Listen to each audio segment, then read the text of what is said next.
పెట్టి ఏడవడానికి కన్నీళ్లు లేవు, మా గురించి కథలు లేవు, గాథలు లేవు, సంక్లిష్టమైన భావోద్వేగాలు, అంతుచిక్కని ఆలోచనలు, చాలా కాలంగా కోల్పోయిన కోరికలు, నిరుద్యోగుల నిశ్చల నేత్రాలను చూడు, స్తంభించిన విశేష స్వప్నాలను కనిపిస్తున్నాయి. నిరుద్యోగుల కోరికలు రేసు గుర్రాలై పరిగెత్తుతాయి.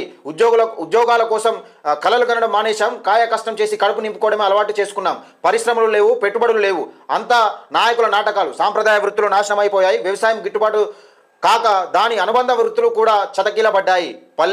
పల్లెల నుంచి పట్టణాలకు వలస వెళ్తున్నారు. దేశాన్ని ముందుకు నడిపించాల్సిన యువత ఉద్యోగాలు లేక, ఉపాధి లేక, నిరాశ నిస్పృహలతో ఆత్మహత్యలు పాల్పడుతుంటే నియంతృత్వ వైఖరిని అనుసరిస్తున్న ప్రభుత్వాలు నిశ్శబ్దం మంత్రాలు ఉచ్చరిస్తున్నాయి అని పెద్దపల్లి రాజన్న చాలా చక్కటి నేర్చుకోండి. నేను గదే చెప్తున్నా కదా, దేశంలో రాష్ట్రంలో కానీ వలసలు పెరుగుతున్నాయి, విదేశాలకు పోతున్నారు. అంటే ఎందుకంటే మన దగ్గర ఉపాధి లేదు. ఈ ఉపాధి లేదు. డిగ్రీ చదివినోడు కూడా 10,000 రూపాయల కోసం సర్టిఫికేట్ పట్టుకుని ఆఫీసుల చుట్టూ తిరుగుతున్న పరిస్థితి.